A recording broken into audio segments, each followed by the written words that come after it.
A medicina moderna construiu seu prestígio sobre a capacidade de medir, classificar e intervir. Batimentos cardíacos, pressão arterial, oxigenação, impulsos elétricos cerebrais, tudo aquilo que pode ser monitorado, tornou-se ao longo do século XX a base objetiva para definir o que chamamos de vida. Mas existe um ponto específico em que essa objetividade começa a falhar.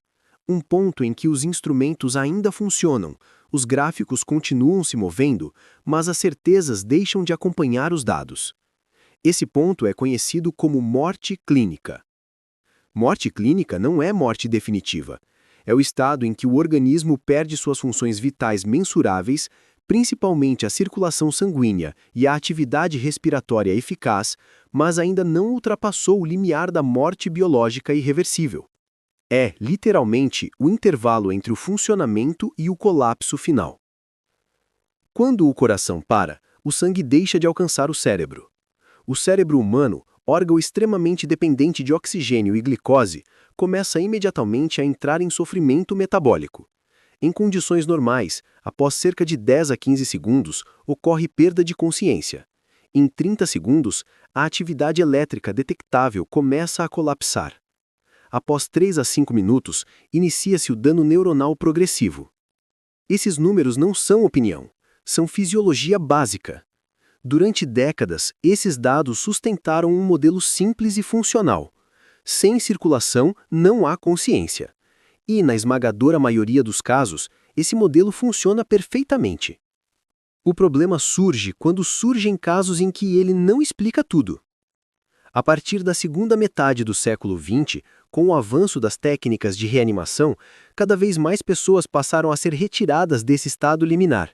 Algumas sobreviveram por acaso, outras graças a protocolos médicos altamente sofisticados. Foi nesse contexto que médicos começaram a ouvir relatos inesperados.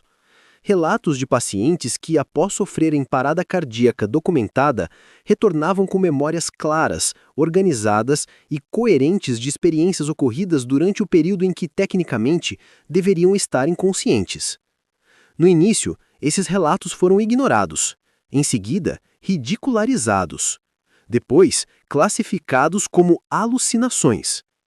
Essa reação não foi ideológica, foi protetiva. A ciência tende, com razão, a rejeitar fenômenos que ameaçam modelos consolidados. Entretanto, quando o volume de relatos cresce, quando surgem padrões recorrentes e quando alguns casos apresentam elementos verificáveis, a postura científica muda. Não para aceitar explicações extraordinárias, mas para admitir que o modelo ainda não é completo. Foi assim que surgiu o termo experiência de quase morte, Near Death Experience, ou NDE, um termo propositalmente neutro. Ele não sugere alma, vida após a morte ou transcendência. Ele descreve um fenômeno relatado em proximidade extrema com a morte clínica. NDEs passaram a ser estudadas com mais seriedade a partir dos anos 1970 e 1980, especialmente em ambientes hospitalares.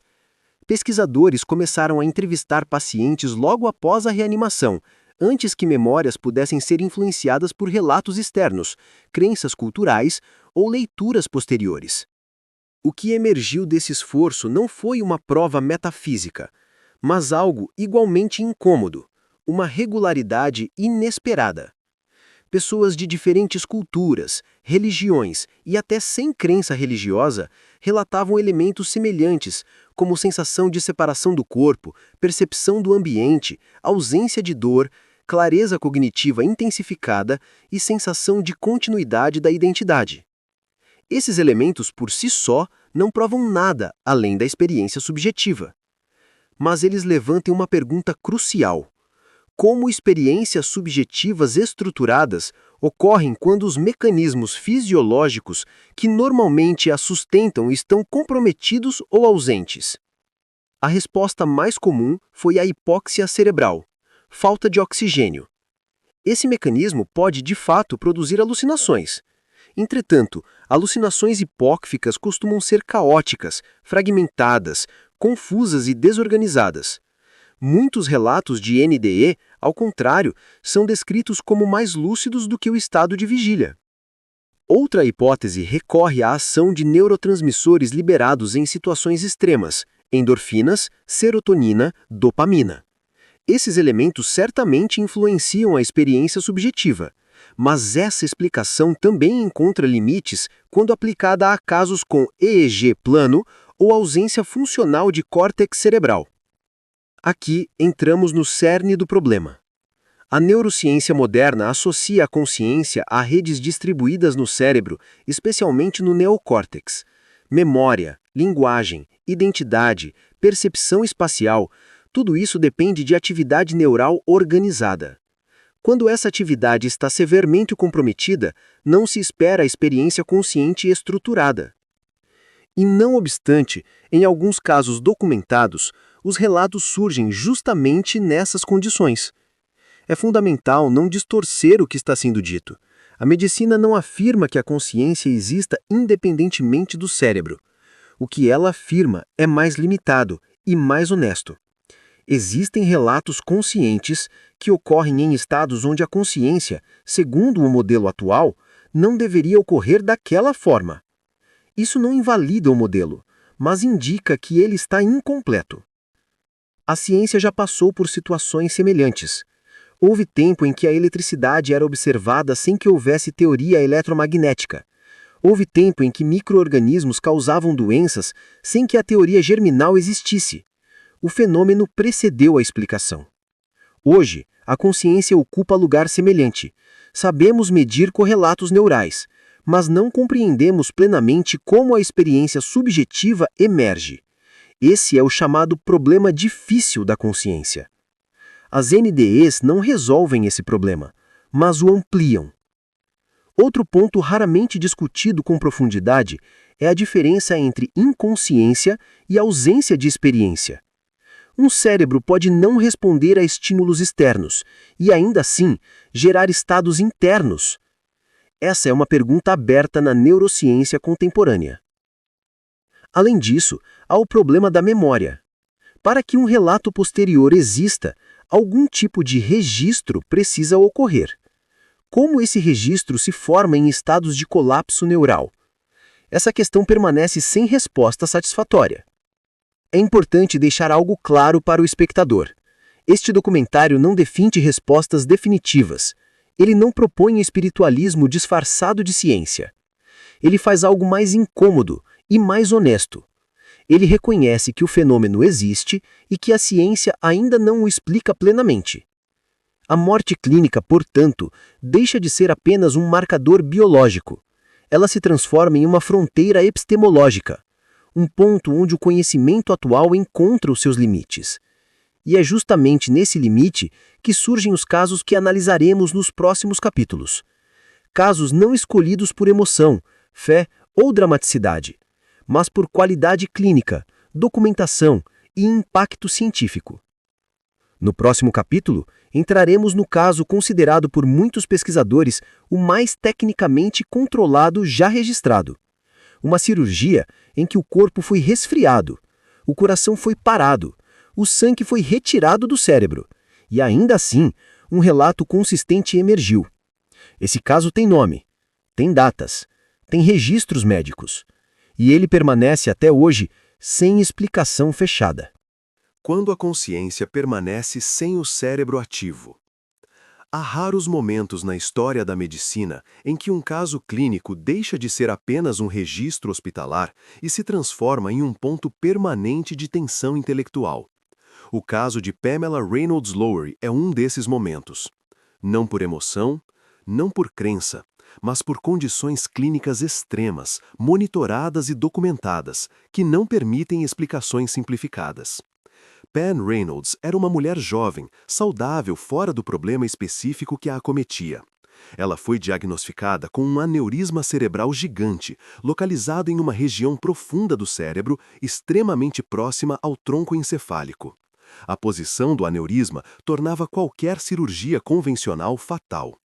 A única alternativa possível era um procedimento radical, conhecido como parada circulatória com hipotermia profunda, técnica usada raramente, apenas quando não há outra opção terapêutica.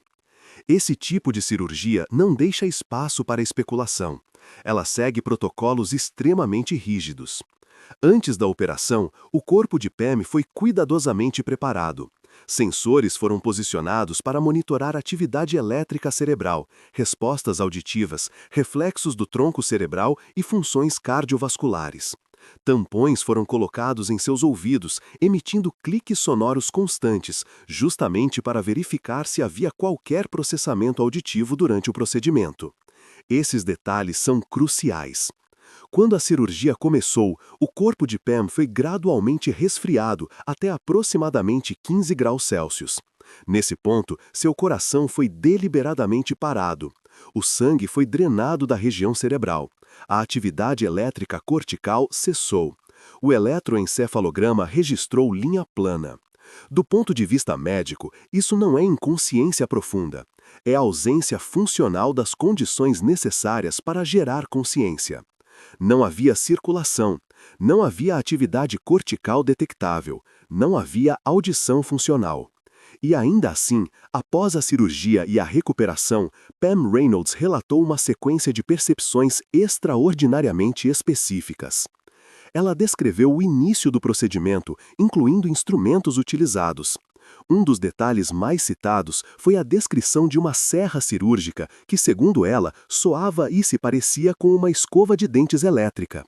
Esse detalhe chamou a atenção porque Pam nunca havia visto esse equipamento antes e sua descrição coincidiu com um instrumento real utilizado na cirurgia.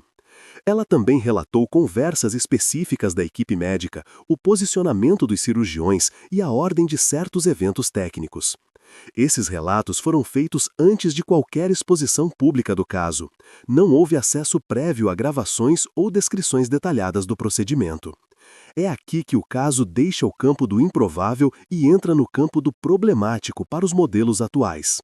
A explicação mais comum sugerida foi a de que Pam teria percebido esses eventos antes da parada cardíaca completa. Porém, essa hipótese entra em conflito com a cronologia cirúrgica documentada e com o uso dos tampões auditivos, cujo objetivo era justamente eliminar qualquer possibilidade de audição funcional. Outra hipótese envolve memória reconstruída. No entanto, memória pressupõe codificação neural. E a codificação de memória, segundo a neurociência clássica, não ocorre em estado de EEG plano e ausência de circulação cerebral. Há ainda a hipótese de consciência residual indetectável. Essa é a explicação mais cautelosa e, cientificamente, a menos problemática. Mas ela levanta uma questão ainda mais desconfortável. Se houve consciência, ela operou de forma altamente organizada, em condições onde a desorganização seria o esperado. Na maioria dos estados de disfunção cerebral, hipóxia, intoxicação, trauma, o que se observa é confusão, fragmentação, amnésia. No caso de Pam Reynolds, o relato é coeso, estruturado e estável ao longo do tempo. Este contraste é essencial. O caso não foi apresentado como prova de vida após a morte por pesquisadores sérios. Ele foi apresentado como um dado clínico resistente a encerramento explicativo. É por isso que ele continua sendo citado em debates acadêmicos décadas depois. Outro aspecto importante é o controle ambiental. A sala cirúrgica estava fechada, o paciente estava imóvel e os estímulos sensoriais estavam intencionalmente eliminados. Mesmo críticos do caso reconhecem que nenhuma explicação isolada resolve todos os elementos observados. E isso é o ponto central deste capítulo. O caso Pam Reynolds não obriga ninguém a aceitar uma explicação específica. Ele obriga a algo mais simples e mais rigoroso: admitir que o modelo atual da relação entre cérebro e consciência possui lacunas. Esse reconhecimento não enfraquece a ciência, ele a fortalece. Ao longo da história, grandes avanços surgiram quando dados teimosos se recusaram a obedecer teorias elegantes demais. Pam Reynolds representa exatamente isso, um dado incômodo, persistente e tecnicamente bem documentado. Ela não responde à pergunta o que acontece depois da morte. Ela reformula a pergunta de maneira mais precisa. O que acontece com a experiência consciente quando o cérebro está temporariamente fora de operação funcional? Essa pergunta permanece aberta. No próximo capítulo, avançaremos para um caso ainda mais sensível, quando o próprio especialista em neurociência se torna paciente e seu cérebro severamente comprometido por doença, ainda assim dá origem a um relato estruturado. Não é um caso confortável, não é consenso, mas é impossível ignorá-lo sem abandonar o rigor intelectual. Consciência quando o cérebro não poderia funcionar. O caso do Dr. Eben Alexander ocupa uma posição singular e profundamente desconfortável no estudo das experiências de morte clínica. Diferente de outros relatos, ele não surge de fora da medicina. Ele emerge do centro da neurociência moderna. E isso muda tudo. Eben Alexander não era um curioso espiritual, nem um defensor de hipóteses transcendentais.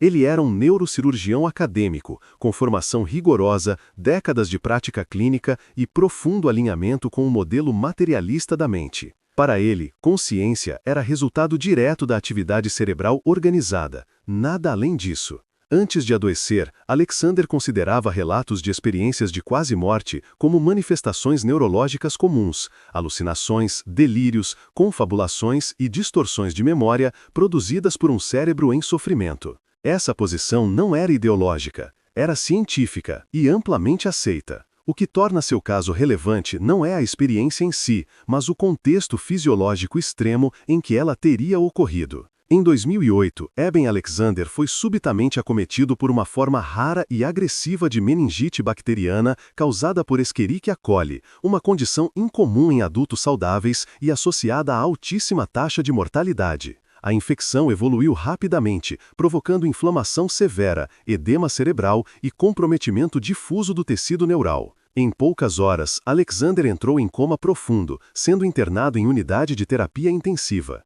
Exames neurológicos apontavam para falência severa do neocórtex, estrutura fundamental para a consciência, linguagem, pensamento abstrato e memória autobiográfica. Esse ponto é absolutamente central para a análise. Segundo a neurociência contemporânea, não há consciência organizada sem neocórtex funcional. Estados de dano cortical severo tendem a gerar delírios fragmentados, confusão mental ou ausência total de experiência consciente reportável. Alexander permaneceu em coma por 7 dias completos, um período longo demais para ser tratado como simples inconsciência transitória. Durante esse tempo, sua chance de sobrevivência era considerada mínima. A equipe médica chegou a discutir seriamente a interrupção do suporte vital. Foi nesse intervalo crítico que ocorre a experiência relatada posteriormente. Segundo Eben Alexander, sua vivência não foi desordenada nem confusa. Ele descreveu uma experiência extremamente estruturada, contínua, dotada de coerência lógica, clareza cognitiva aumentada e memória preservada. Segundo seu próprio relato, a experiência apresentava nível de lucidez superior ao estado normal de vigília.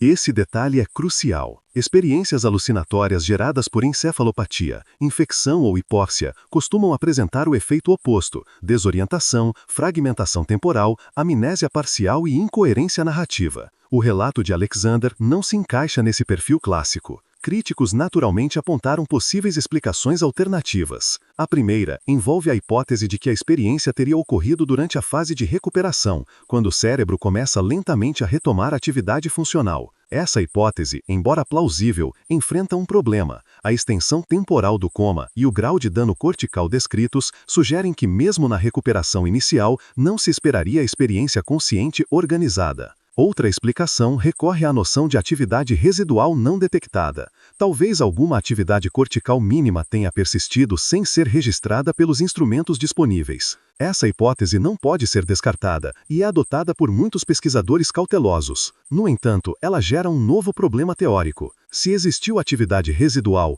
por que ela se manifestou como uma experiência tão organizada em um cérebro profundamente inflamado? Esse ponto desloca o debate do campo da crença para o campo da limitação dos modelos explicativos atuais. Ainda mais desconfortável é o fato de Alexander ter recuperado suas funções cognitivas sem déficits neurológicos significativos. Sua memória, linguagem e raciocínio permaneceram intactas. Isso sugere que a estrutura cerebral foi preservada de maneira inesperada frente à gravidade do quadro clínico. Após sua recuperação, Alexander publicou seu relato, não inicialmente como afirmação espiritual, mas como problema neurológico aberto. Seu livro gerou enorme repercussão e forte divisão na comunidade científica. É essencial ser honesto, o caso Eben-Alexander não é consenso científico. Há críticas válidas, revisões críticas e questionamentos legítimos sobre cronologia, interpretação dos exames e grau real de comprometimento cortical. Nenhum pesquisador sério afirma que o caso prova a sobrevivência da consciência após a morte.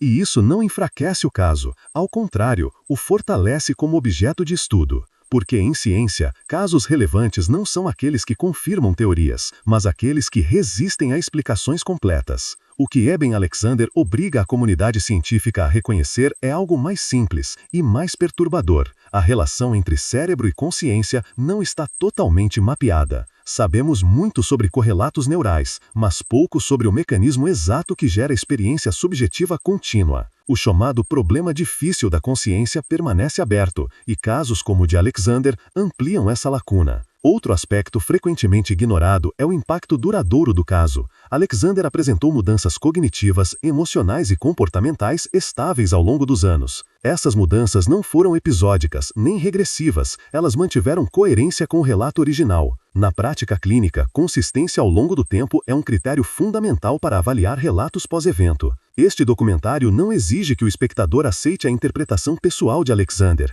Ele exige algo mais rigoroso, reconhecer que o fenômeno não pode ser encerrado por explicações simplistas. Eben-Alexander não responde definitivamente à pergunta sobre o que ocorre após a morte. Ele redefine a pergunta de forma mais incômoda. O que acontece com a consciência quando o cérebro entra em falência profunda, mas o relato consciente ainda emerge? Essa pergunta não é espiritual, ela é científica. E até hoje, permanece sem resposta definitiva. No próximo capítulo, avançaremos para um caso que adiciona uma nova camada ainda mais delicada ao debate. Mudanças fisiológicas mensuráveis no corpo após o retorno da morte clínica, observadas em contexto de doença terminal. Um caso onde a consciência não apenas retorna, o corpo responde.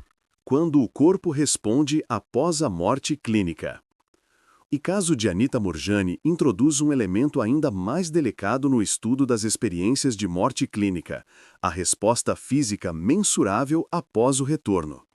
Aqui, o debate não se limita à consciência em estado extremo, mas avança para um território que a medicina prefere abordar com extrema cautela: a interação entre experiência subjetiva profunda e processos fisiológicos críticos. Este capítulo exige atenção redobrada, porque ele não deve ser tratado como relato de cura milagrosa, nem como evidência metafísica.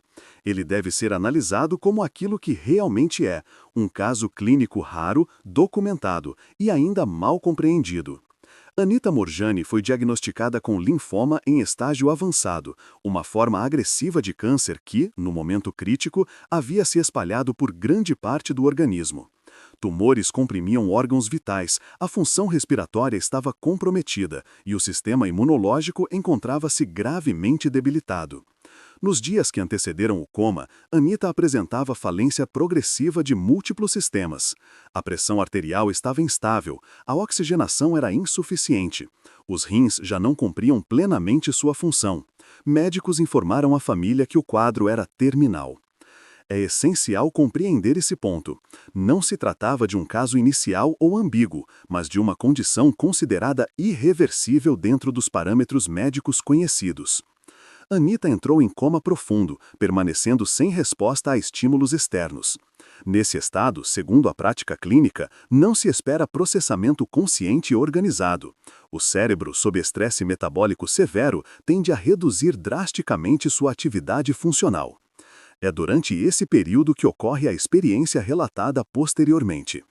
De acordo com o relato de Anita Moorjani, analisado aqui não como verdade absoluta, mas como dado subjetivo consistente, sua experiência foi marcada por lucidez extrema, percepção clara do ambiente hospitalar e compreensão precisa do próprio estado clínico. Ela descreve ter percebido médicos conversando, familiares próximos e decisões sendo consideradas a respeito de sua sobrevivência. Até aqui, o relato se encaixa no espectro conhecido das NDS. O ponto de inflexão ocorre após o retorno da consciência. Poucas horas depois de despertar do coma, médicos observaram mudanças que não correspondiam à evolução clínica esperada. Tumores volumosos começaram a reduzir de tamanho em questão de dias, edemas diminuíram rapidamente, marcadores inflamatórios mostraram queda acentuada. Este tipo de regressão não é desconhecido da medicina. Remissões espontâneas existem e estão documentadas. No entanto, elas são raras e geralmente não ocorrem em ritmo tão acelerado nem em pacientes considerados terminais naquele momento específico.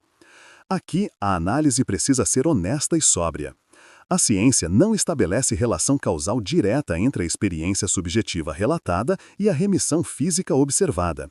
Fazer essa afirmação seria irresponsável. No entanto, também não ignora o fato de que o organismo humano é regulado por sistemas profundamente interligados, neurológicos, endócrinos e imunológicos. O eixo cérebro-sistema imune é um campo ativo de pesquisa. Há evidências de que estados psicológicos intensos podem alterar níveis hormonais, respostas inflamatórias e atividade imunológica. O problema é que, mesmo reconhecendo essa interação, os modelos atuais não explicam totalmente a velocidade e magnitude das mudanças observadas no caso de Murjani. É aqui que o caso se torna cientificamente incômodo. Alguns críticos sugerem erro diagnóstico ou superestimativa da gravidade inicial. No entanto, profissionais envolvidos confirmaram a extensão da doença antes do coma. Outros apontam a possibilidade de interpretação retrospectiva exagerada. Ainda assim, registros médicos sustentam que ocorreu uma mudança rápida e clinicamente inesperada. Outro ponto essencial é a estabilidade pós-evento. Anita Murjani não apresentou recuperação transitória. Sua melhora manteve-se ao longo do tempo, acompanhada por alterações comportamentais e cognitivas consistentes observadas por familiares e profissionais de saúde. Na prática clínica, consistência ao longo do tempo é um critério relevante para distinguir fenômenos episódicos de processos reais. O caso não sugere que a consciência cura doenças. Ele sugere algo mais prudente e mais perturbador. O corpo humano pode responder, de forma ainda não totalmente compreendida, a estados extremos da experiência consciente. Esse reconhecimento não invalida a medicina. Pelo contrário, ele aponta para áreas onde o conhecimento ainda é incompleto. Há ainda um aspecto psicológico que merece atenção cuidadosa.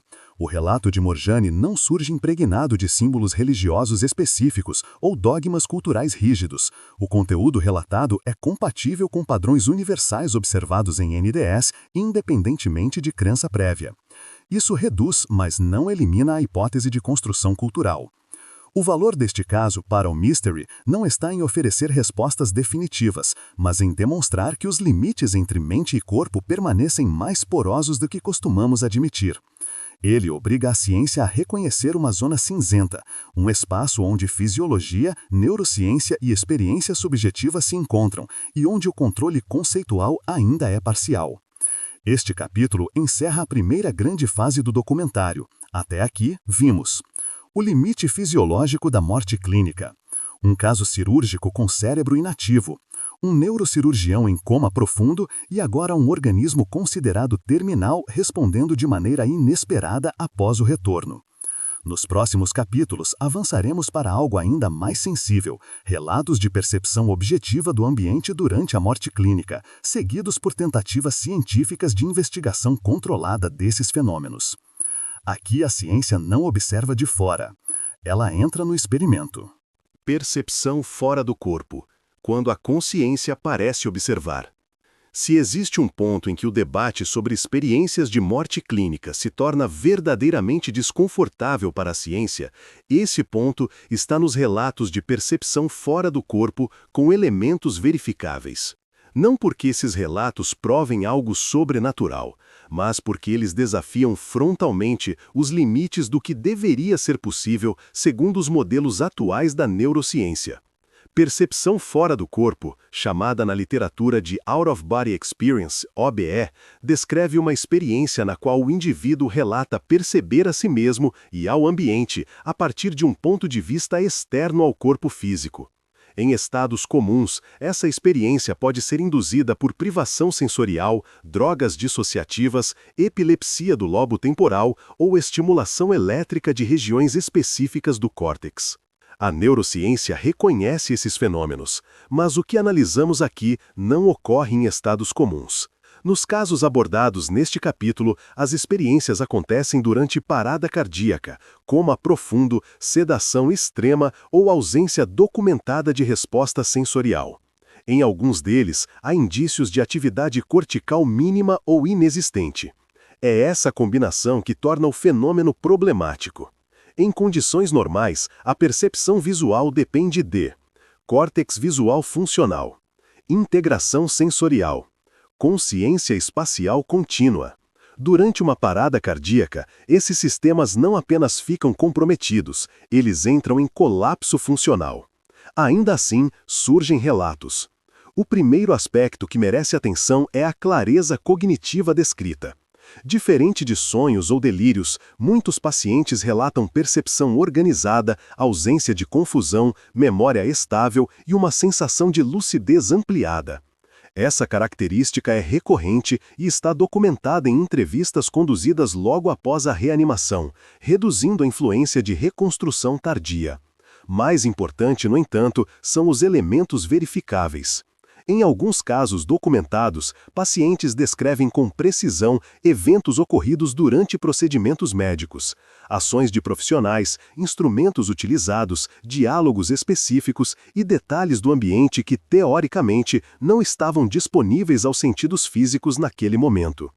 Casos como os de Al Sullivan, Tricia Barker e Penny Whitbrod aparecem repetidamente na literatura sobre NDS, não por emoção, mas por coerência temporal entre relato e eventos reais. No caso de Al Sullivan, após uma parada cardíaca em contexto hospitalar, o paciente descreveu procedimentos de ressuscitação com correspondência surpreendente aos registros médicos. Profissionais envolvidos confirmaram a compatibilidade dos detalhes relatados. No caso de Tricia Barker, o relato incluiu descrição do comportamento de membros da equipe médica e do próprio estado físico durante o atendimento emergencial, novamente com confirmação posterior. Esses casos não são apresentados como prova conclusiva de percepção extracorpórea. O que os torna relevantes é o fato de que nenhuma explicação padrão resolve todos os elementos simultaneamente. A hipótese de imaginação retrospectiva, por exemplo, enfrenta dificuldades quando o paciente descreve eventos ocorridos durante momentos específicos documentados. Os detalhes relatados não estavam disponíveis antes ou depois do evento. O relato permanece consistente ao longo do tempo. Outra explicação frequentemente proposta é a de consciência residual. Talvez uma atividade cerebral mínima tenha persistido sem ser captada pelos instrumentos. Essa hipótese é razoável e adotada por muitos pesquisadores cautelosos. No entanto, ela levanta um dilema adicional. Se havia consciência residual, por que ela se manifesta com organização, clareza e continuidade em um cérebro submetido a colapso metabólico severo? Em estados de hipóxia, trauma ou toxicidade, a experiência consciente costuma ser caótica. O padrão observado nestes relatos é, em muitos casos, o oposto. Outro ponto raramente discutido com profundidade é o ponto de vista espacial descrito pelos pacientes. Muitos relatam observar o ambiente de ângulos elevados, laterais ou deslocados, incompatíveis com a posição física do corpo. A neurociência reconhece que o cérebro constrói representações internas do corpo físico. Mas essa construção depende de integração sensorial ativa. Quando visão, audição e propriocepção estão inativas, não se espera uma representação espacial coerente do ambiente externo. Esse aspecto não prova deslocamento real da consciência, mas evidencia um fenômeno que não se encaixa confortavelmente nos modelos existentes. Diante dessas dificuldades, pesquisadores passaram a tentar estudar o fenômeno de forma controlada. Uma das estratégias foi posicionar estímulos visuais ocultos em salas de ressuscitação, imagens visíveis apenas de pontos elevados, para verificar se pacientes poderiam descrevê-las após a reanimação. Os resultados, até agora, são inconclusivos. A maioria dos pacientes não relata nada. Alguns relatos são vagos ou incompatíveis. Mas alguns permanecem sem explicação clara, reforçando a ideia de que estamos lidando com um fenômeno raro, limítrofe e difícil de capturar estatisticamente. É crucial entender o que este capítulo não afirma. Ele não afirma que a consciência literalmente deixa o corpo. Não afirma que há visão sem olhos. Não afirma explicações espirituais. O que ele afirma é mais restrito e mais rigoroso. 2. Há relatos de percepção estruturada durante estados nos quais a percepção não deveria ocorrer segundo os modelos fisiológicos atuais. Esse reconhecimento é cientificamente legítimo. A história da ciência mostra que fenômenos limítrofes frequentemente precedem avanços teóricos. Antes da compreensão formal da eletricidade, havia relatos de fenômenos elétricos. Antes da microbiologia, havia observações de contágio sem explicação. Aqui ocorre algo semelhante, mas envolvendo a própria consciência. Este capítulo representa o ponto mais desconfortável do documentário até aqui. Ele não oferece conforto espiritual nem certezas científicas. Ele oferece um problema aberto, sustentado por dados difíceis de descartar, mas ainda insuficientes para uma conclusão definitiva. Essa é, paradoxalmente, a posição mais honesta possível. No próximo capítulo, avançaremos exatamente para o esforço da ciência em lidar com esse problema de maneira institucional, controlada e cautelosa. O projeto AWARE, criado para investigar consciência durante parada cardíaca sem recorrer a pressupostos metafísicos. Ali, a ciência não reage defensivamente. Ela se expõe ao risco de descobrir que ainda não sabe tudo. O projeto AWARE, quando a ciência decide olhar diretamente para o limite. Até este ponto, analisamos casos individuais. Pessoas específicas, contextos clínicos extremos, relatos que desafiam explicações simples. Agora, entramos em uma etapa decisiva, quando a ciência deixa de reagir aos relatos e passa a testá-los de forma sistemática. O projeto AWARE, o Awareness During Resuscitation, não nasceu de crença, curiosidade espiritual ou sensacionalismo. Ele nasceu de um incômodo científico legítimo, a constatação de que relatos de consciência durante parada cardíaca continuavam surgindo, apesar de todas as explicações clássicas. Se esses relatos fossem apenas erros de memória ou alucinações, deveriam desaparecer sob investigação rigorosa. Se não desaparecessem, algo precisaria ser reavaliado. Esse foi o ponto de partida. O projeto foi liderado pelo Dr. Sen Parnia, médico intensivista e pesquisador especializado em ressuscitação cardiopulmonar. Seu objetivo nunca foi provar vida após a morte, mas responder a uma pergunta mais precisa. Há algum tipo de experiência consciente ocorrendo durante a parada cardíaca, quando o cérebro deveria estar inativo? Para responder a isso, era necessário ir além dos relatos retrospectivos. Era preciso monitorar, registrar e cruzar dados em tempo real, em ambiente hospitalar, durante eventos de ressuscitação reais. O projeto envolveu múltiplos hospitais em diferentes países, adotando um protocolo padronizado. Pacientes que sofreram parada cardíaca e foram reanimados com sucesso eram entrevistados posteriormente, seguindo critérios rigorosos para minimizar vieses de memória e sugestionabilidade. Além disso, o estudo incluiu estímulos visuais ocultos, posicionados em locais elevados nas salas de ressuscitação, visíveis apenas de um ponto de vista acima da linha normal de visão de um corpo deitado. A lógica era simples. Se alguém relatasse percepção visual a partir de um ponto elevado durante a parada cardíaca, poderia ser possível verificar a correspondência com esses estímulos. Essa metodologia não pressupunha nenhuma explicação metafísica. Ela partia de um princípio básico da ciência. Se algo ocorre, deve produzir algum tipo de evidência observável. Os resultados iniciais do projeto AWARE foram publicados com extrema cautela, e isso é essencial para compreender sua importância real. A maioria dos pacientes não relatou qualquer experiência consciente durante a parada cardíaca. Isso por si só já é um dado importante. Ele indica que experiências de quase-morte não são universais nem automáticas. No entanto, uma minoria significativa relatou experiências estruturadas, incluindo sensação de consciência persistente, percepção temporal organizada e, em alguns casos, observação do ambiente. Entre esses relatos, alguns continham elementos compatíveis com eventos reais, ocorridos durante a ressuscitação, registrados em prontuários médicos.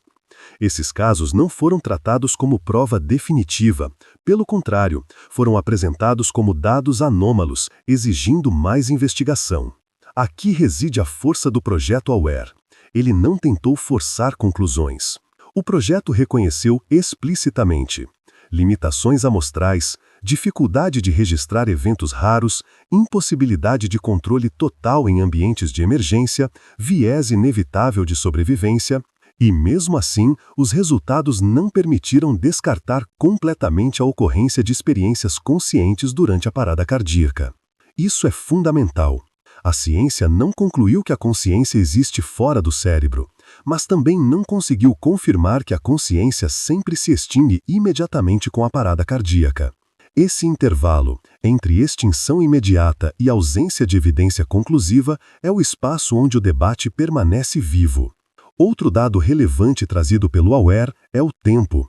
Alguns relatos surgiram minutos após o início da parada cardíaca, quando o fluxo sanguíneo cerebral já deveria estar ausente por tempo suficiente para inviabilizar a atividade cortical organizada. Isso não prova a origem da experiência, mas levanta questões sérias sobre o tempo real de colapso funcional da consciência, algo ainda pouco compreendido. Críticos do projeto argumentam que o cérebro pode manter atividade residual em níveis abaixo do limiar de detecção padrão. Essa hipótese é considerada plausível e não é rejeitada pelos próprios pesquisadores do AWARE. No entanto, novamente surge o dilema central. Atividade residual não é sinônimo de experiência organizada. A neurociência reconhece que padrões complexos de consciência exigem coordenação de múltiplas regiões cerebrais. Como essa coordenação ocorreria durante estados de colapso circulatório grave permanece uma questão em aberto. É importante destacar que o AWARE representa uma mudança de postura científica. Em vez de ignorar os relatos ou tratá-los como anedóticos, a ciência decidiu olhar diretamente para o fenômeno, aceitando o risco de encontrar algo que ainda não sabe explicar. Essa postura é rara e valiosa. Historicamente, grandes avanços científicos ocorreram quando pesquisadores se dispuseram a investigar fenômenos desconfortáveis. A recusa em investigar não elimina o fenômeno, apenas o empurra para fora do campo científico. O projeto AWARE manteve o fenômeno dentro do método. Outro aspecto frequentemente ignorado é o impacto filosófico implícito. Se a consciência pode, em alguns casos, persistir por mais tempo do que se imagina após a parada cardíaca, isso exige revisão de protocolos, conceitos de morte e até critérios de cessação irreversível. Esse ponto é tratado com extrema cautela pelos pesquisadores, e deve ser. Este documentário não sugere mudanças precipitadas, ele sugere algo mais responsável, humildade científica diante do desconhecido. O projeto AWARE não encerra o debate sobre consciência e morte clínica, mas ele estabelece um marco, o momento em que a ciência decidiu investigar, e não apenas negar. No próximo e último capítulo, reuniremos todas as peças deste documentário. Analisaremos os padrões comuns, os limites do que pode ser afirmado com honestidade intelectual e o que permanece legítima e explicitamente sem resposta. Ali, encerraremos não com conclusões definitivas, mas com algo mais raro, clareza sobre o que realmente sabemos e sobre o que ainda não compreendemos. O que a morte clínica revela sobre a consciência humana. Ao longo deste documentário, percorremos um território que a ciência costuma atravessar com cautela extrema. Não por medo do desconhecido, mas por responsabilidade. O tema da morte clínica não é apenas biológico. Ele toca diretamente naquilo que sustenta nossa ideia de identidade, continuidade e existência. E é justamente por isso que exige rigor. Reunimos aqui casos reais, estudados, documentados e debatidos por médicos, neurologistas e pesquisadores. Nenhum deles foi selecionado por apelo emocional ou espiritual. Todos foram escolhidos porque resistem ao encerramento fácil. Vimos que a morte clínica é um estado fisiológico bem definido. Sabemos medir quando o coração para. Sabemos medir o colapso da circulação cerebral. Sabemos identificar quando o cérebro deixa de responder de maneira observável. E, ainda assim, descobrimos algo desconcertante. A experiência humana nem sempre segue exatamente esses limites técnicos. Isso não significa que exista uma explicação sobrenatural pronta. Significa que a explicação atual é incompleta. O caso de Pam Reynolds mostrou que experiências estruturadas foram relatadas sobre condições cirúrgicas extremas, cuidadosamente monitoradas. O caso de Eben Alexander expôs a fragilidade de modelos rígidos quando a própria neurociência se torna paciente. O caso de Anita Moorjani introduziu a dimensão corporal, mostrando que o organismo pode responder de forma inesperada após estados limítrofes da consciência. Os relatos de percepção fora do corpo trouxeram um problema metodológico sério. Como explicar observações coerentes quando percepção sensorial não deveria ser possível? E o projeto AWARE mostrou que a ciência, quando confrontada com o limite, escolhe investigar em vez de negar. O que une todos esses casos não é uma explicação comum. É a ausência de explicação completa. Esse ponto precisa ser entendido com maturidade intelectual. A ciência não existe para confirmar certezas confortáveis.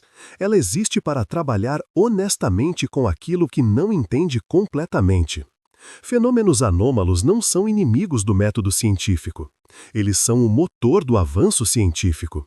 Reconhecer limites não é fraqueza, é precisão. Hoje, sabemos muito sobre o cérebro humano. Sabemos mapear redes neurais, medir sinapses, interpretar padrões de atividade elétrica e química. Mas o salto entre esses dados objetivos e a experiência subjetiva, o sentir-se consciente, continua sendo um dos maiores problemas não resolvidos da ciência contemporânea. As experiências de morte clínica não resolvem esse problema, mas o tornam impossível de ignorar. É fundamental deixar claro o que este documentário não afirma. Não afirma vida após a morte. Não afirma separação definitiva entre mente e cérebro. Não afirma explicações espirituais. Não afirma verdades absolutas. O que ele afirma é algo mais difícil e, por isso, mais valioso. Há dados reais que não se encaixam perfeitamente nos modelos atuais da consciência. E esse reconhecimento muda a postura correta diante do tema. Em vez de escolher entre crença cega e negação rígida, surge um terceiro caminho, o da investigação honesta, crítica e contínua. Um caminho onde a ciência permanece aberta sem se tornar ingênua e cética sem se tornar dogmática. Talvez o maior erro histórico ao lidar com a morte clínica tenha sido tentar transformá-la imediatamente em resposta. Em religião, em ideologia, em promessa. Ou, no extremo oposto, tentar descartá-la como ilusão sem análise cuidadosa. Este documentário propõe outra coisa: escuta qualificada dos dados. Escutar o que os casos dizem. Escutar o que eles não dizem. E respeitar a diferença entre não saber e inventar. Ao final, talvez a maior revelação não esteja no que acontece depois da morte, mas no que acontece com o conhecimento humano quando encontra seu próprio limite. A morte clínica expõe algo essencial. Nossa compreensão da consciência ainda está em construção. E isso tem implicações profundas. Implica revisar conceitos rígidos de mente e corpo. Implica reconhecer que a consciência pode não ser um fenômeno tão simples quanto se imaginava. Implica aceitar que a experiência humana talvez não se deixe reduzir integralmente a gráficos, sem por isso abandonar o rigor científico. Esse equilíbrio é raro, e é exatamente onde este documentário se posiciona. Encerramos aqui não com respostas, mas com algo mais honesto. Clareza sobre as perguntas que ainda precisam ser feitas. Clareza sobre o que sabemos. E, principalmente, clareza sobre o que ainda não compreendemos. Porque, no fim, o maior mistério não é a morte, é a consciência. E enquanto ela permanecer parcialmente explicada, o trabalho da ciência e da investigação séria continuará.